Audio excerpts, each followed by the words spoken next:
Dear parents and lovely students, welcome to the Aerotide School of Learning, Fatehnagar. Mobile number 75680 Class 5th, Subject Hindi, Chapter 8 and Lecture number 1st. If you have any doubt in this lecture, then you just need to write in your notebook. Whenever your school class will be opened, then you may clear to related teacher. यदि इस lecture में आपको कोई भी doubt हो या किसी भी प्रकार की कोई चीज़ समझ में नहीं आ रही हो तो आप उसे रफ नोटबुक में मेंशन कर लें। जब भी अपने स्कूल रीओपन होंगे तब आप अपने डाउट को सब्जेक्ट टीचर से पूछकर क्लियर कर सकते हैं। Okay, so let's start the chapter number 8 and lecture number 1st. Yes, this is the chapter 8 and the name of this chapter is नया समाज बनाएं। नया समाज बनाएं। नया मीन्स न्यू, नव, समाज यानी समुदाय यानी लोगों और परिवारों का समूह, बनाएं यानी निर्माण करें। अर्थात यहाँ कवि ऐसे समाज का निर्माण करना चाहता है जहाँ किसी प्रकार का जातिगत भेदभाव न हो, सभी आपस में मिलजुल कर रहें और सभी एक दूसरे के सुख दुख में मिलकर सहयोग करें। ऐसे समाज का कवि निर्माण करना चाहता है। Okay, so let's start the chapter 8. So I am reading this para, you have to read along with me. Okay, yeah.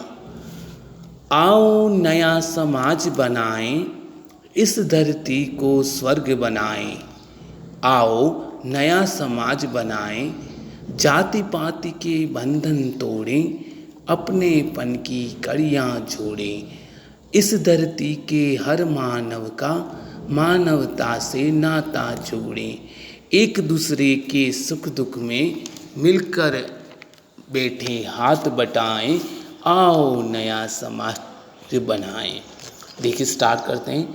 यहाँ कवि कह रहा है कि आओ नया समाज बनाएं, इस धरती को स्वर्ग बनाएं। मतलब कवि कह रहा है आओ सभी मिलकर हम ऐसे समाज का निर्माण करें। कैसे? इस धरती को स्वर्ग बनाएं। धरती यानी धरा, भूमि, और स्वर्ग का मतलब होता है स्वर्गलोक, अर्थात सुखों से परिपूर्ण स्थान, जहाँ सुख ही सुख हो, ऐसा स्थान स्वर्ग होता है ना। अपने हिंदुओं में मान्यता भी है कि क्या मान्यता है कि इंसान यदि अच्छे कर्म करता है और उसके बाद यदि उसकी मृत्यु हो जाती है तो वो स्वर्ग को प्राप्त होता है, अर्थात उसको सुख ही सुख मिलता है ना। तो कवि कह रहा है यहाँ कि आओ मिलकर हम ऐसे समाज, ऐसे समुदाय का निर्माण करें जिसमें सिर्फ धरती जिससे इस धरती को स्वर्ग के समान सुख ही सुख मिले, अर्थात सभी खुशहाल रहें, स्वर्ग के समान सुख मिले, है ना, जहाँ किसी प्रकार का दुख न हो। तो ऐसा समाज का हम निर्माण करें, इस धरती को स्वर्ग की तरह बना दें, अर्थात सभी सुखों से परिपूर्ण बना दें। आओ नया समाज बनाएं। आओ हम सब मिलकर ऐसे समाज, ऐसे समुदाय का निर्माण करें। नेक्स्ट है जाति पाति के बंधन तोड़ें, अपनेपन की कड़ियाँ जोड़ें। अब आगे की पंक्ति में कवि कह रहे हैं कि जाति पाति समझते हैं जाति भेदभाव, जैसे वो उस ब्राह्मण हैं, वो लोहार हैं, वो उच्च कास्ट का है, वो नीची जाति का है, वो ऊंची जाति का, ये होते हैं जाति भेदभाव, है ना। यदि भगवान ने इंसान को पैदा किया है, भगवान ने सिर्फ मानव बनाए हैं, जातियाँ तो इंसानों ने बनाई हैं, है ना। भगवान अपने वहाँ से मानव बनाकर भेजता है और जो मानव का जिस कास्ट में जन्म हो जाता है वो जाति हो जाती है। तो ये जातियाँ बनाई किसने? मनुष्य ने ही बनाई है। ईश्वर ने जाति का निर्माण नहीं किया है ना। ईश्वर ने तो मनुष्य बनाया है। तो जब ईश्वर इस जाति पाति के बंधन को नहीं मानता तो हम क्यों माने, अर्थात हम क्यों भेदभाव करें, अर्थात जाति पाति के बंधन को या जाति भेदभाव को तोड़ दें। बस एक ही बात समझें, हम सब मानव हैं, है ना। तो अपनेपन की कड़ियाँ जोड़े। अब कवि कह रहे हैं कि हम सब अपना माने, कोई जाति पाति से एक दूसरे से भेदभाव न करें, सिर्फ अपनापन, अर्थात सभी को अपनत्व की भावना में रखें, सभी को अपना माने। बस ऐसी कड़ियों में सब जुड़े रहें, अर्थात सब मिलकर रहें आपस में, किसी तरह का जाति भेदभाव न हो। इस धरती के हर मानव का मानवता से नाता जोड़े, है ना।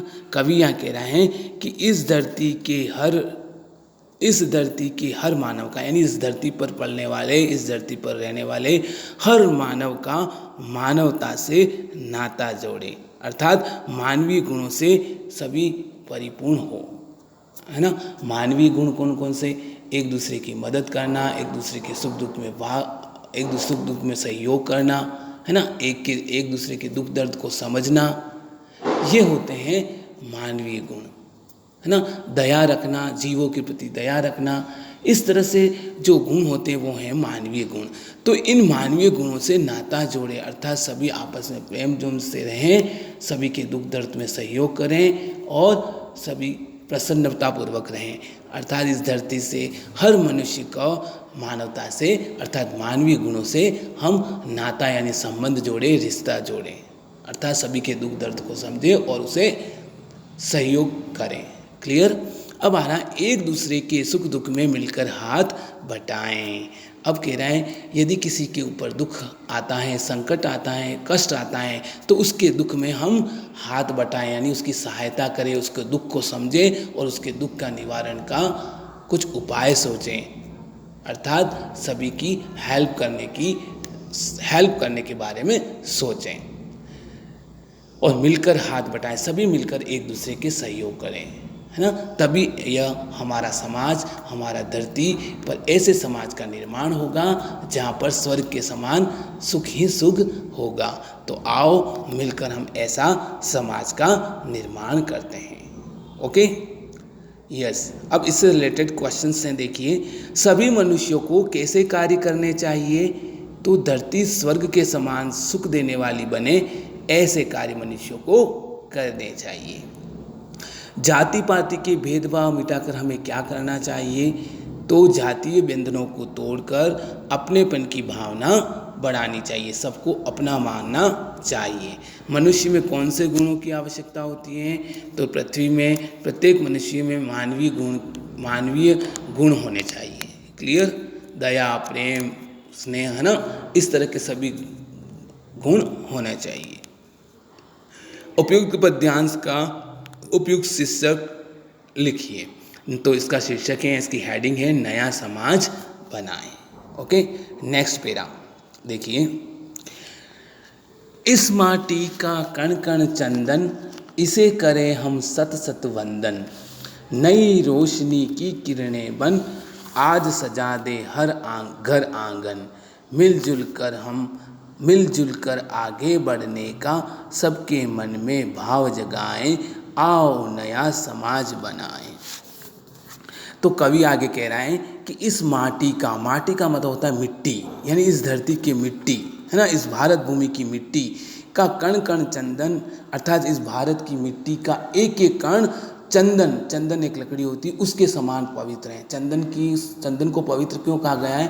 क्योंकि आपको पता हो तो हिंदू धर्म में चंदन जो होती है वो लकड़ी, उसी से केसर वगैरह घिसते हैं, वो पवित्र मानी जाती है ना। और चंदन के पेड़ों पर स्नेक भी लिपटे रहते हैं, है ना, उस सांपों को भी चंदन से प्यार होता है ना, उतनी इसकी महक होती है, खुशबू होती है, तो वो पवित्र मानी जाती है। तो इस धरती की जो एक एक कण है धरती का, मिट्टी का, वो इस चंदन के समान पवित्र हैं, पावन हैं, है ना। और हम सब मिलकर, यानी हम के इसे करें, हम का मतलब हम सभी, सत का मतलब 100 बार, वंदन यानी इसकी वंदना करना, पूजा करना, अर्थात इस धरती, अर्थात इस भारत भूमि की मिट्टी का एक एक कण चंदन के समान पवित्र है। तो हम सब मिलकर इसकी 100 बार, सैकड़ों बार वंदना करते हैं, पूजा करते हैं, प्रार्थना करते हैं। नई रोशनी की किरणें बन, आज सजा दे हर घर आंगन।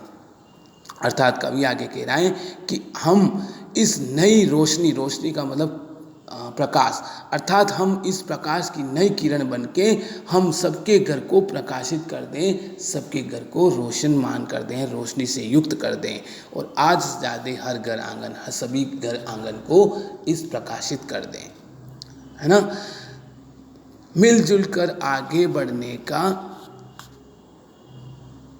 सबके मन में भाव जगाएं, अर्थात सभी मिलजुल कर आगे बढ़ें, सभी एक दूसरे का सहयोग करके आगे बढ़ें और सबके मन में ऐसा भाव, ऐसा विचार पैदा कर दें कि सभी एक दूसरे की मदद के लिए आगे आएं, कोई एक दूसरे की मदद से न कतराएं। अर्थात सभी के मन में ऐसा विचार बना दें, ऐसा भाव बना दें कि सभी एक दूसरे की सहयोग करने के लिए हमेशा तत्पर रहें, है ना।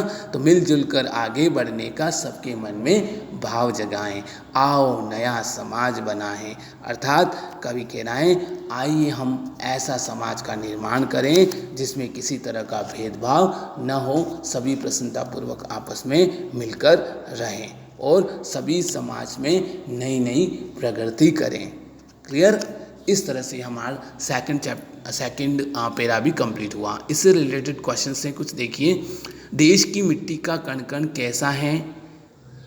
तो देश की मिट्टी का कण कण चंदन के समान पवित्र हैं। आपसी सहयोग से हमें क्या करना चाहिए? प्रकाश की किरण बनकर हम क्या करें? तो प्रकाश की किरण बनकर सबके घर आंगन को प्रकाशित कर दें। आपसी सहयोग से हमें क्या करना चाहिए? तो आपसी सहयोग से हमें निरंतर प्रगति करनी चाहिए। प्रस्तुत पद्यांश के पाठ का नाम लिखिए। तो इस पाठ का नाम है नया समाज बनाएं। ओके, इस तरह अपने सेकंड पैरा तक कंप्लीट हुआ। Now I am giving you homework. Yes, this is your homework. So you have to mention subject Hindi, chapter 8, lecture number 1. देखिए शब्द पिटारा। समाज यानी समुदाय, जिसको हम कह सकते हैं पर लोग या परिवारों का मिलकर बना हुआ जो समूह होता है वो समुदाय कहलाता है। जाति पाति यानी जातीय भेदभाव, वो उस कास्ट का वो उस कास्ट का होता है ना, ये भेदभाव करना कहलाता है जाति पाति। नाता यानी संबंध या रिश्ता। माटी मतलब मिट्टी और भाव यानी विचार। ओके, आप इन हार्ड वर्ड्स को अच्छे से लर्न करना है और गुड हैंड राइटिंग में लिखकर अपने स्कूल के व्हाट्सएप नंबर 7568077458 पर सेंड करना है। ओके बेटा, thank you, have a good day.